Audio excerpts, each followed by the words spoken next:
상담을 받기 위해서 찾아오는 내담자들은요, 지금 자신의 인생에 드러난 그 심각한 문제가 너무나도 커 보이기 때문에 문제에 속한 삶의 영역뿐만 아니라 다른 일상생활에도 크고 작게 영향을 받기 때문에 너무 힘들어서 상담센터를 찾게 됩니다. 도저히 스스로 문제를 해결할 수 있는 여지가 보이지 않아요. 도무지 스스로 해결할 수 없게 느껴져요. 심리적인 문제, 인지적인 문제, 관계의 문제, 또한 가족 간의 문제가 생긴다면 내담자들은 더 심각하게 자신의 삶에 대해서 생각해 보게 되는 것 같아요. 내담자들을 상담하면서 제가 느낀 것들이 있는데요. 내담자들이 호소하던 문제가 해결될 때 공통적으로 나타나던 모습이었어요. 내담자가 자신이 문제를 해결할 수 있다는 그 가능성, 그것을 스스로 발견하고 통찰하게 될 때 그 문제가 해결되더라고요. 이전까지는 결코 스스로 그 문제를 해결할 수 없다고 생각했거든요. 결코 나는 이 문제를 해결할 수 있는 가능성이 없다고 생각하는 것이 오히려 그 문제를 더욱 풀 수 없도록 만드는 것이죠. 내가 삶에서 그다지 경험하지 못했던 해결의 실마리를 찾아내는 것이 문제를 해결하는 키포인트가 되는 거죠. 사람은 그런 것 같아요. 내가 경험하지 않았던 것을 떠올리고 그것을 삶으로 받아들이는 것을요, 참 어렵게 생각하지 않나 싶어요. 이성적으로, 감성적으로 내가 경험하지 못한 것에 대해서 받아들이기 어려워하는 측면이 있다는 말이죠. 왜냐하면 경험하지 않았던 것은 감이 오지 않으니까 그런 거죠. 해결하고 싶은 욕구가 강하지만, 자신의 삶의 문제를 해결하고 싶은 욕구가 너무나도 강하지만 그동안 해결했던 경험이 많지 않아서 스스로 안 될 것이라고 생각하고 장애물을 만들어버리는 경우도 있습니다. 혹은 먼저 문제가 다가올 것을 예상해서 미리 포기해버리는 경우도 있죠. 내담자가 문제 때문에 경험하지 못했던 것들, 문제가 생기지 않았던 그 예외를 경험할 수 있도록 할 때 해결의 실마리를 찾는 경우가 있어요. 정말 그런 것 같아요. 경험이라는 것은 우리의 삶의 문제를 해결하고 선택하고 결정하는 데 있어서 직관적으로 많은 도움이 됩니다. 하지만 경험이라는 또 다른 측면은요, 자신이 경험한 것이 자신의 한계가 되는 경우가 있잖아요. 자신의 경험의 한계를 넘어서지 못하도록 하는 어떠한 기제가 되죠. 우리 인생 최대의 문제의 그 해결의 실마리를 제공해주는 그 부활에 대해서도 사실 우리 인생은요, 경험적으로 받아들이기 어려운 일이었을 거예요. 하지만 예수님은 역사적으로 부활하셨습니다. 예수님은 실제로 부활하셨다는 거죠. 예수님의 그 부활을 통해서 제자들의 죽었던 삶과 신앙도 부활하게 되는데요. 오늘 말씀은 부활을 소망하는 이에게 주시는 메시지입니다. 막달라 마리아와 야고보의 어머니 마리아는 예수님이 십자가에 달리셨을 때 어디에 있었죠? 십자가 아래에 있었습니다. 멀리 떨어져 있었지만 십자가 아래서 예수님을 바라보고 있었어요. 그 자리에 함께하고 있었어요. 또한 그 여인들은 예수님이 십자가에서 죽으신 다음에 무덤에 묻히기 위해서, 장사되기 위해서 갈 때 그 시신을 따라 그 무덤을 향해서 같이 나아갔던 사람들이었죠. 그래서 그들은 예수님의 무덤이 어딘지 알고 있었거든요. 그들은 오늘 말씀을 보니까 예수님의 시신에 향품을 바르기 위해 무덤에 찾아갔대요. 그 당시 시신에 향품을 바른다는 건 어떤 의미냐면요, 사랑의 의미죠. 존경에 대한 의미고요, 또한 헌신의 의미가 담겨 있습니다. 그렇게 예수님의 죽음을 애도하는 거예요.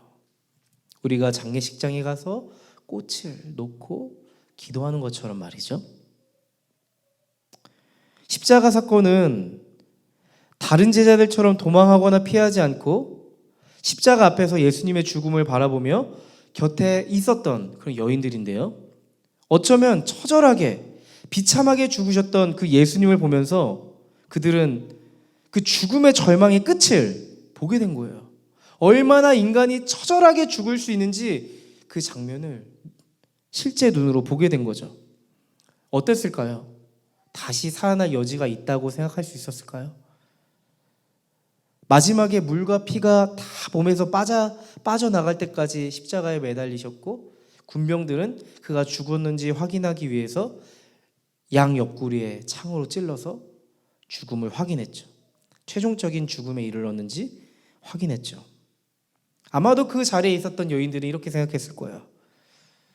결코 예수님이 살아나는 것은 불가능한 일이야. 아마 우리도 그 자리에 있었다면, 그 죽음을 실제로 바라보고 있었다면 그 예수님께서 다시 살아나는 것에 대해서 결코 상상할 수 없었을 거예요. 왜냐하면 예수님의 그 찢겨진 몸과 영혼을 바라본 그들의 마음은 너무나도 절망적인 상태에 빠졌기 때문이죠. 예수님은 결코 회복할 수 없는 불능 상태라고 여겼을 거예요. 부활은 경험적으로도 불가능하다고 생각했겠지만 그보다 예수님의 그 회복 불능 상태를 보면서 부활할 수 없으리라 생각했을 거란 말이죠. 여러분, 예수님의 그 부활은요, 결코 회복될 수 없을 것만 같은 회복 불능 상태에 놓인 예수님 자신을 일으킨 일이에요. 예수님의 부활을 성경은 영어로 이렇게 표현하고 있어요. He is raised. 그가 일으키셨다. 그가 일으키셨다고 이야기해요. 이것은 불가능을 가능케 한 사건이에요. 예수님은 인생으로 살아가는 우리의 모든 깨어짐을 끌어안고 죽으셨잖아요. 우리를 살아가면서 불가능하게 하는 그 근원들을 끌어안고 죽으셨잖아요. 하나님과의 단절, 나 자신과의 단절, 공동체와의 단절, 사회와의 단절, 이 모든 것을 끌어안고 예수께서는 죽으셨는데요. 결코 우리 스스로 해결할 수 없고 누구도 해결할 수 없는 산산조각난 이러한 깨어짐들의 일들을 예수님께서 끌어안고 죽으셨어요.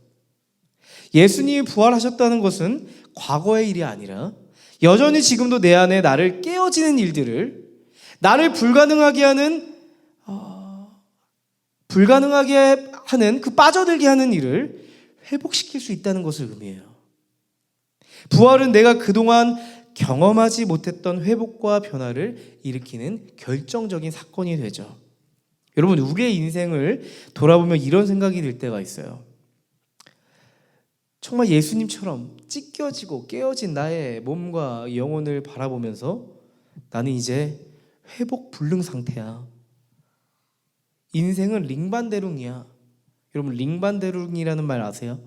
등산 용어인데, 등산을 하다가 길을 잃어서 계속 길을 찾으면서 올라가는데 계속 제자리를 돌고 있는 거예요. 우리의 인생이 마치 뭔가 더 나은 삶, 더 행복한 삶을 위해서 한 걸음 한 걸음 나아가지만 제자리에 머물러 있는 것 같은, 방향 감각을 잃고 헤매이고 있는 것 같은 그런 심정을 가질 때가 있잖아요. 내 인생은 링반대룽이야. 또 이렇게 내 인생의 문제에서 빠져나가려고 하지만 문제 안에 내가 놓여 있구나. 어떻게 해도 내 문제는 도저히 해결되기 어려울 것 같아. 이런 생각이 있을 때가 있죠. 특별히 극단적으로 어려운 일이 내 안에 닥치면 이런 생각들이 우리의 마음과 생각을 지배하게 되는 것 같아요. 어떠한 회복도 기대할 수 없고 어떠한 변화도 기대할 수 없을 때, 그때가 있잖아요. 부활은 He is raised. 그를 일으키셨다. 회복 불능 상태에 놓인 나를 일으키셨다는 거예요. 예수께서 부활하셨다는 것은 회복 불능 상태에 놓인 우리의 존재를 일으키셨다는 거예요. 여러분, 예수님의 부활은 역사적인 사건이면서 동시에 부활을 받아들이는 우리 자신에게는 특별한 회복과 변화의 사건이 되는 거죠. 부활은 우리에게 소망을 가져다 주는 아주 특별한, 아주 결정적인 사건이에요. 부활은요, 이제는 절망의 시대를 문을 닫고 이제 소망의 시대를 열어갈 수 있도록 길을 여시는 사건이에요. 절망에 놓인 나의 인생의 체질을 소망의 체질로 바꾸는 사건이에요. 때로는 우리 인생에 넘어지고 쓰러지고 좌절하고 도저히 홀로 일어날 수 없는 일이 생겼을 때 우린 절망의 늪에 헤매게 되죠. 하지만 회복 불가능한 나의 인생을 일으킬 수 있는 예수님의 그 부활로 인해서 다시 나의 인생이 일으켜질 수 있을 거란 그런 소망을 갖게 되는 거죠. 2000년 전에 죽음을 이기신 예수님이 지금을 살아가는 지옥 같은 절망에서 나를 일으킬 거야 라고 하는 소망을 갖는 거죠. 여러분, 부활을 받아들인다는 건요, 우리의 삶에 대한 태도를 소망으로 바꾸는 거예요. 절망의 삶의 체질을 소망의 삶의 체질로 바꿔가는 거죠. 여인들이 무덤에 들어갔대요. 그런데 무덤에 들어갔는데 거기에 흰옷 입은 한 청년이 있는 거예요. 엄청 깜짝 놀랐을 거예요. 성경에는 몹시 놀랐다 이렇게 기록되고 있는데 저는 제가 성경을 적었다면 이렇게 썼을 것 같아요. 꺄! 이렇게 적지 않았을까 싶어요. 너무 놀랐을 것 같은 거예요. 그냥 몹시 놀랐다 라고 이렇게 정중하게 표현하기에는 너무 놀랐을 것 같은 거예요. 우리가 오늘 예배당에 만약에 들어오는데 문 앞에 한 청년이 앉아 있어요. 그럼 깜짝 놀라지 않겠어요? 꺄! 하겠죠? 소스라치게 놀라고 말 거예요. 소스라치게 놀라고 있는 여인들에게 그 청년이 말했어요. 그게 마가복음 16장 6절 7절 말씀인데요. 함께 한번 읽어볼까요? 마가복음 16장 6절 7절 말씀입니다. 함께 읽어보겠습니다. 시작. 그대들은 십자가에 못 박히신 나사렛 사람 예수를 찾고 있지만 그는 살아나셨소. 그는 여기에 계시지 않소. 보시오, 그를 안장했던 곳이요. 그러니 그대들은 가서 그의 제자들과 베드로에게 말하기를 그는 그들보다 먼저 갈릴리로 가실 것이니 그가 그들에게 말씀하신 대로 그들은 거기에서 그를 볼 것이라고 하시오. 그 흰옷 입은 청년은요, 그 여인들에게 무엇을 먼저 이야기하죠? 무엇을 이야기하고 있죠? 놀라지 마시오. 그러면서 전하는 게 뭐죠? He is risen. 그는 일어나셨다. 부활의 소식을 먼저 전하는 거죠. 놀라지 말라 이야기한 후에 그들의 마음을 진정시킨 후에 He is risen. 예수가 일어나셨다. 그 소식을 전해주는 거죠. 그런데요, 그 이후에 그 청년, 흰옷 입은 청년이 여인들에게 한 가지 미션, 한 가지 사명을 주는데요. 그게 뭐죠? 미션을 줘요. 사실 여인들은 예수님을 장례하기 위한 미션을 가지고 왔어요. 오늘 여기 이 무덤에 온 목적은 향품을 예수님께 바르기 위한 목적이에요. 예수님의 죽음을 애도하기 위한 목적이에요. 하지만 그 청년은 그 여인들에게 다른 미션을 주는 거죠.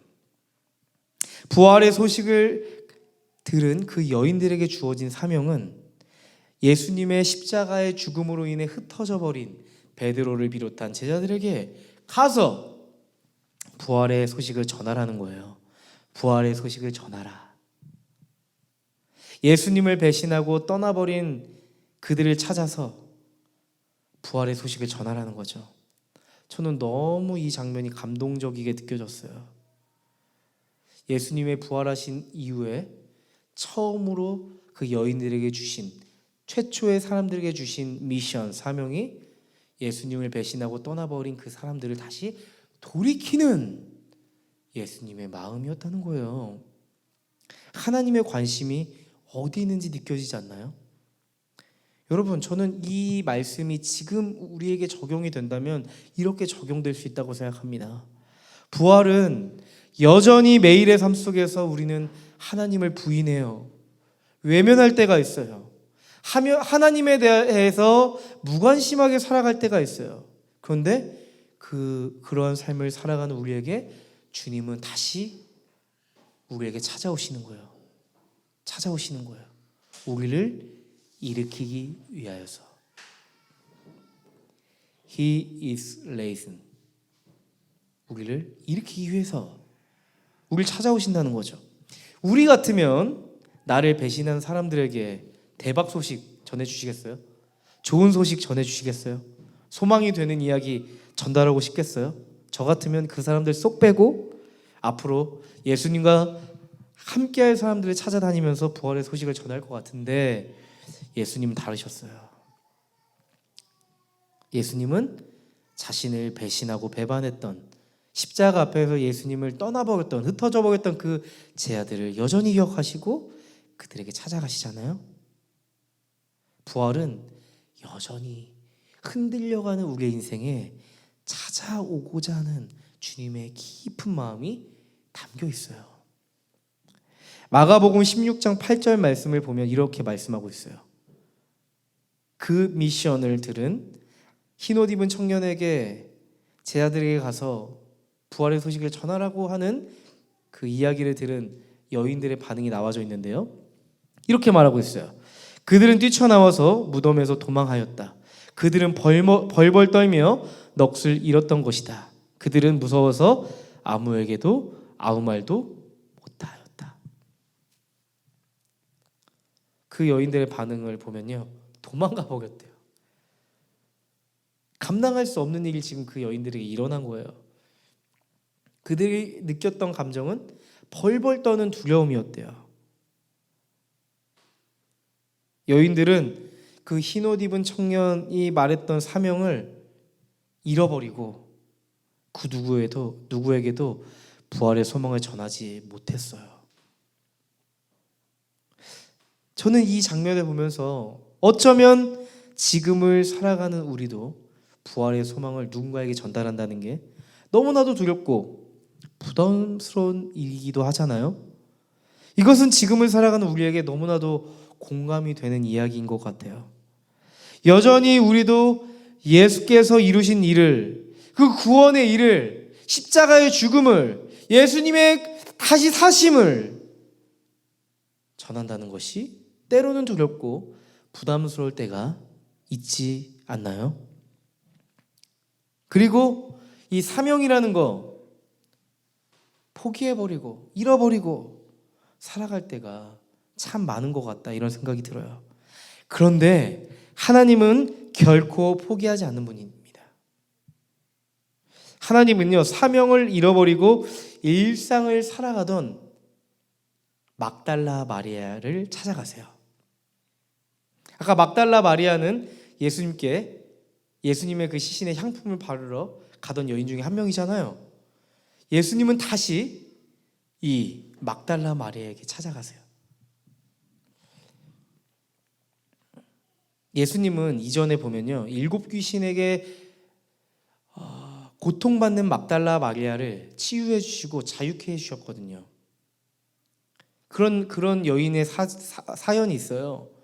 예수님이 부활하고 나서 처음 찾아간 사람이 함께 했던 12제자가 아니라는 게 참 놀라워요. 막달라 마리아였대요. 막달라 마리아에게 처음 찾아가셨대요. 그 말씀을 보면요, 이렇게 써 있어요. 예수께서 일의 첫날 새벽에 살아나신 뒤에 맨 처음으로 막달라 마리아에게 나타나셨다. 마리아는 예수께서 7 귀신을 쫓아내 주신 여자이다. 자칫하면 부활 사건에서 잘 주목하지 못할 수 있는 사건인데, 예수님이 처음 부활하셨을 때 한 무명한 여인, 막달라 마리아라고 하는 여인에게 찾아가셨다는 거예요.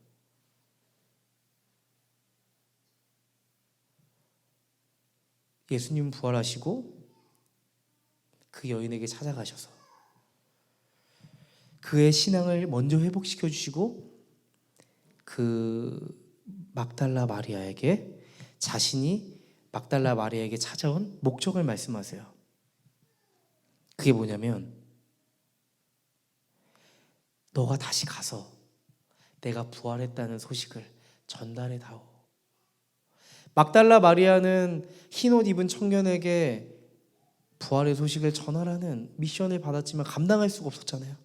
예수님은 다시 막달라 마리아에게 찾아와서 그 부활의 소식을 전해달라고 부탁하시는 거예요. 예수님의 부활을 경험한 그녀는요, 삶의 목적과 이유가 분명해집니다. 예수님께서 나를 찾아오신 이유에 대해서 명확히 알게 됐어요. 그래서 이 여인은 어떠한 반응을 하냐면요, 마가복음 16장 10절 11절 말씀인데요, 마리아는 예수와 함께 지내던 사람들이 슬퍼하며 울고 있는 곳으로 가서 그들에게 이 소식을 전했다. 부활의 소식을 전했다. 11절 말씀. 그러나 그들은 예수가 살아계시다는 것과 마리아가 예수를 목격했다는 말을 듣고서도 믿지 않았다고 말씀하고 있어요. 막달라 마리아는 부활하신 예수님을 만나고 나서 그의 신앙은 회복됐어요. 막달라 마리아는 부활하신 예수님을 만나고 나서 사명이 회복됐어요. 그의 삶의 목적이 회복됐어요. 그가 무엇을 위해 살아가야 될지 알게 됐어요. 삶의 절망의 늪에서 고통스러워하고 있고 눈물을 흘리고 있는 그들에게 나아가서 소망을 전해야겠다는 삶의 목적과 이유가 선명해진 거예요. 그러나 그들은 듣고서도 믿지 않았대요. 예수님은 포기하지 않으십니다. 그 다음 바로 나오는 말씀인데요, 12절 13절 말씀입니다. 그 뒤에 그들 가운데 두 사람이 걸어서 시골로 내려가는데 예수께서는 다른 모습으로 그들에게 나타나셨다. 그들은 다른 제자들에게 되돌아가서 알렸으나 제자들은 그들의 말도 믿지 않았다. 반복해서 하는 말씀 같아요. 소식을 전하였다. 듣고서도 믿지 않았다. 예수님이 그 소식을 믿지 않는 그들에게 나타나서 자신을 보이셨어요. 그러나 그들은 믿지 않았다. 예수님은 도저히 부활의 소망을 받아들이지 못하는 그들에게 찾아가시고 자신을 나타내시고 그들이 받아들이지 않고 반응을 보이지 않더라도 끝까지 찾아내서 포기하지 않고 소망을 드러내시는데 그 결정적인 대목이 또 나와요. 14절 말씀인데요, 그 뒤에 11 제자가 음식을 먹을 때 예수께서는 그들에게 나타나셔서 그들이 믿음이 없고 마음이 무딘 것을 꾸짖으셨다. 그들이 자기가 살아난 것을 본 사람들의 말을 믿지 않았기 때문이다. 예수님은 끝내 이제 가룟 유다를 제외하고 11 제자가 모여있는 그들의 모임에 찾아가세요. 그들에게 나타나세요.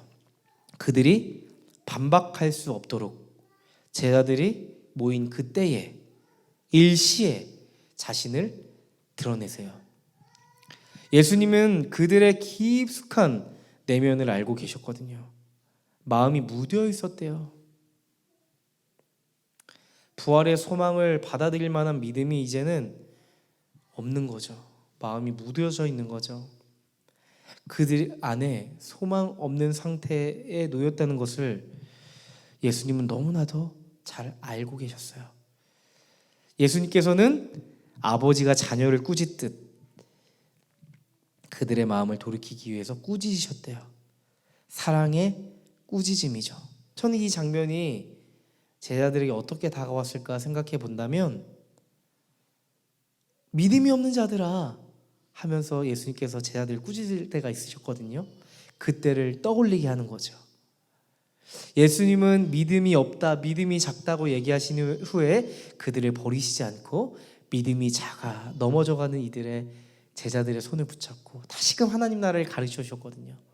아마 제자들은 과거에 그러셨던 예수님을 떠올리게 됐을 거예요. 그리고 예수님은 제자들에게 말씀하셨어요. 15절부터 18절까지의 말씀인데요, 예수님께서 무엇을 말씀하셨는지 한번 주목해서 보자고요. 제가 읽어드릴게요. 또 예수께서 그들에게 말씀하셨다.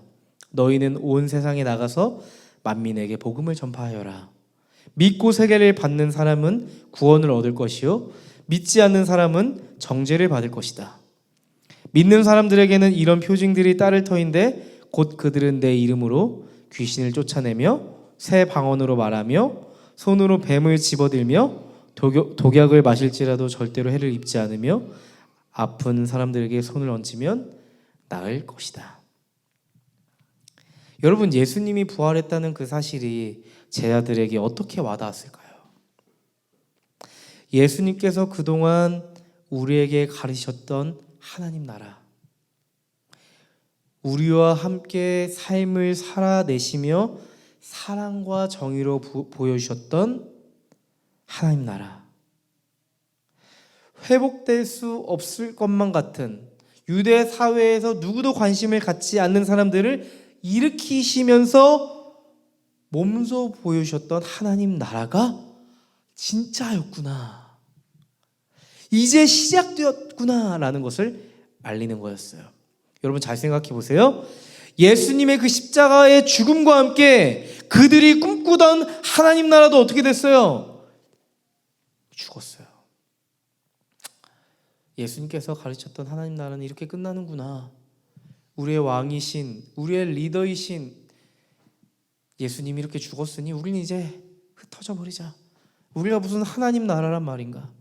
예수님이 가르치시던 하나님 나라도 이제 끝났구나 라고 여겼을 텐데, 예수님이 부활하셨다는 것은 하나님 나라가 끝난 것이 아니라 예수님이 말씀하셨던 것처럼 십자가의 죽으심으로 또한 부활하심으로 완성되었고 이제 우리를 통해 시작되는구나 라고 받아들이는 회복의 사건이 되었던 거죠. 그들 안에 이제 소망이 부어지는 거예요. 끝났다고 여겼던 하나님 나라가 아니 시작되었음을 알리는 신호탄이 되는 거죠. 부활이 말이죠. 부활하신 예수님이 하나님 나라를 다시 꿈꾸고 있는 제 아들에게 도전하십니다. 너희는 이제 세상으로 나가라.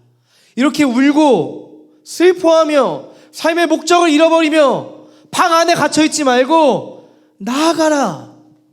문을 열고 나아가라. 모든 사람에게 가서 복음을 전해라. 너희가 지금 경험한 그 소망을 가서 전하라고 말씀하시는 거예요. 너희가 지금 부활한 나를 보고 느끼는 바가 있지. 너희가 이제 진짜 소망할 게 무엇인지 알게 되었지. 하나님 나라를 소망한, 하나님 나라의 소망을 발견한 너희가 가서 너의 삶을 통해서 그 소망을 전해줘. 그들의 잃어버렸던 삶의 목적과 사명을 회복시켜 주세요. 내가 너희에게 부활을 통해서 너희의 존재를 일으켰던 것처럼 너희가 하나님 나라의 소망을 전할 때 그 사람들의 존재가 일어나는 생명의 일, 회복의 역사를 너희가 보게 될 거야. 그 말씀이 이렇게 나타나잖아요. 믿는 사람들에겐 이런 표징이 있을 것이다. 그들은 내 이름으로 귀신을 쫓아내며 새 방언을 말하며 손으로 뱀을 집어들며 독약을 마실지라도 절대 해를 입지 않으며 아픈 사람들에게 손을 얹으면 나을 것이다. 우리가 복음의 소망을 전할 때 He is raised, 그가 일어났던 그 사건, 부활의 소망을 전할 때 우리의 삶을 통해 회복과 변화의 일이 반드시 일어난다는 거죠. 마가복음 16장 19절 말씀이에요. 이렇게 예수님께서는 그들에게 말씀하신 뒤에 하늘로 들려 올라가셔서 하나님의 오른쪽에 앉으셨다고 말씀하고 있어요. 지금 하나님 나라의 부활의 소망을 전하라는 말씀이 유언이었어요. 마지막으로 이 땅에 계실 때 하셨던 유언과 같은 말씀이었어요. 그리고 하늘에 가신 후에 하나님의 보좌 우편에 앉아 계시다고 말씀하고 계신데요. 이건 뭘 의미하는 줄 아세요? 예수님께서는 하나님의 보좌 우편에 앉아 계셔서 우리 위해 중보하고 계시다는 거예요. 우리가 하나님 나라의 소망을 전할 때 팔짱 끼고 잘 하나 지켜보시는 하나님이 아니라 하나님의 보좌 우편에서 소망을 전하는 우리의 마음을 아시고 그 소망이 될 수 있도록 기도하시고 일하신다는 거죠.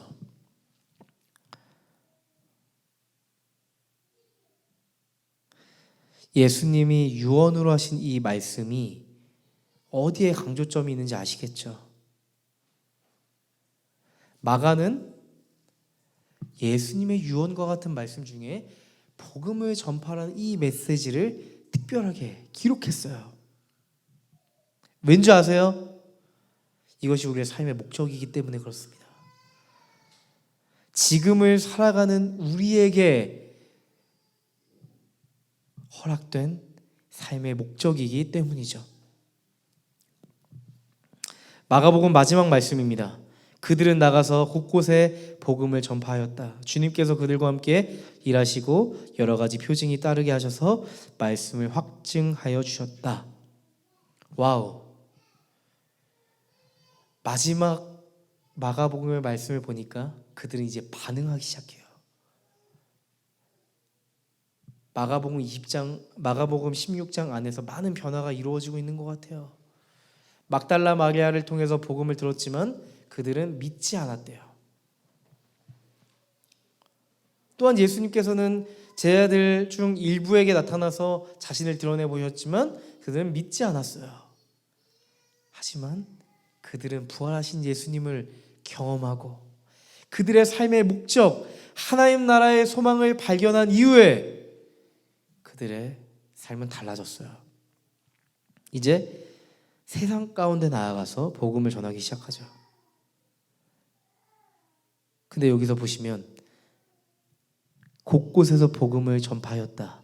그리고 그 다음 문장이에요. 주님께서 그들과 함께 일하셨다.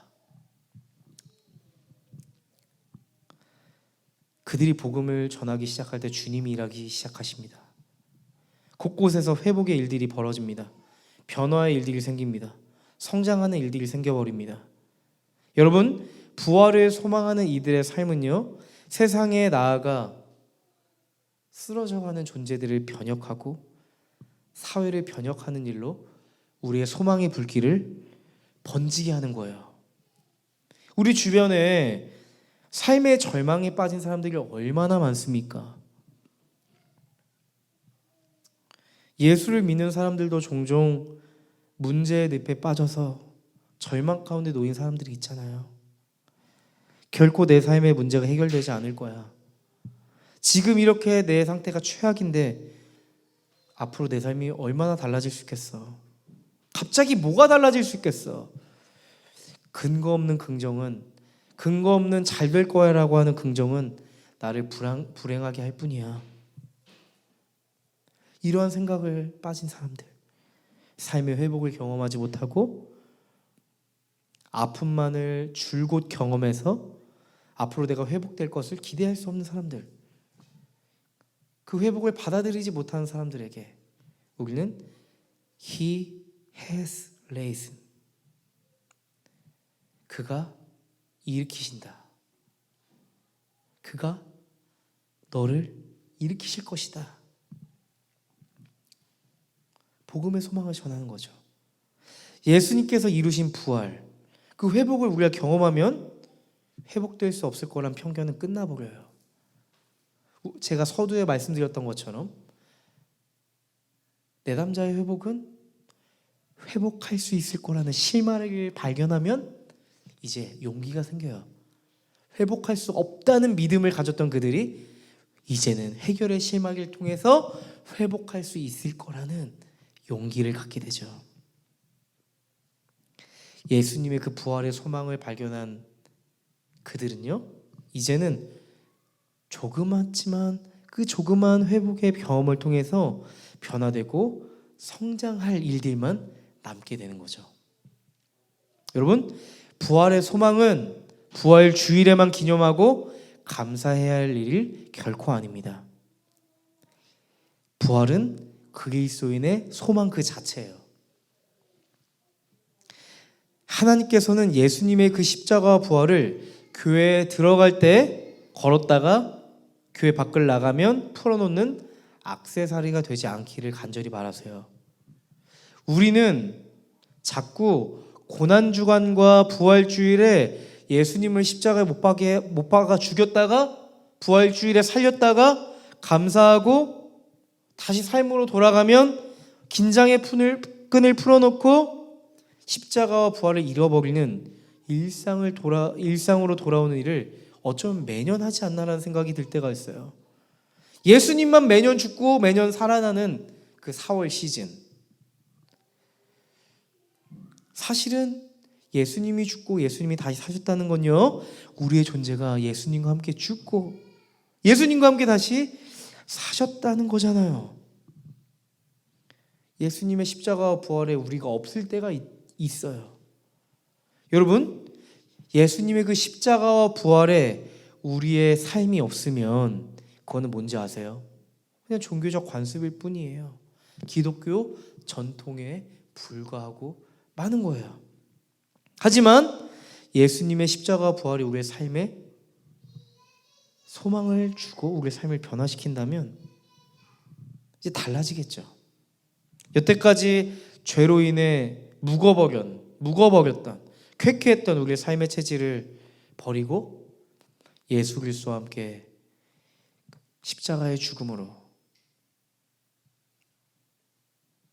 그 죄의 삶의 체질을 버리고 그리스도와 함께 새롭게 시작하는 삶의 목적과 삶의 소망으로 살아가게 되는 거죠. 이것이 십자가와 부활을 소망하는 이들의 삶입니다. 고린도후서 5장 17절에 이런 말씀이 있어요. 누구든지 그리스도 안에 있으면 그는 새로운 피조물입니다. 옛것은 지나갔습니다. 보십시오. 새 것이 되었습니다. 이것이 예수 그리스도의 부활을 받아들이는 삶의 고백이죠. He is a new creation. 그는 새로운 피조물이다. 우리는 이제 new creation, 새로운 피조물로서 하나님 나라를 살아내는 new creation, 새로운 피조물로서 이제 새로운 시대를 열며 소망의 시대를 열며 우리는 살아가는 거죠. 저는 우리 소망하는 교회가 예수님께 소망을 두고 소망을 전하는 교회가 되었으면 좋겠습니다. 히브리서 6장과 10장에 이런 말씀이 있더라고요. 이 말씀이 부활주의를 보내는 우리의 삶에 잘 심겨졌으면 좋겠습니다. 제가 말씀 읽어드릴게요.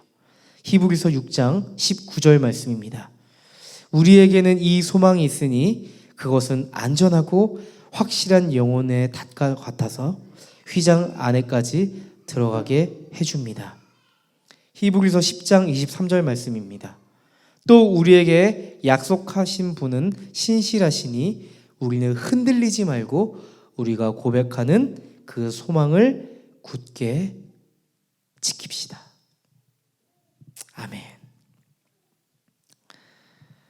하나님께서 부활의 소망을 주신 우리의 삶을 끝까지 지켜주실 거예요.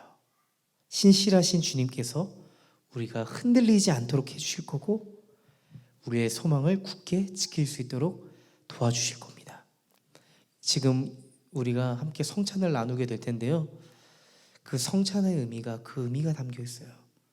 신실하신 그 하나님의 소망이 예수님의 몸과 피를 통해서 나눠지고 그것이 우리로 하여금 살게 만드는 일인데요. 우리가 이 시간 성찬식을 통해서 십자가의 은혜, 부활의 소망을 함께 누렸으면 좋겠습니다.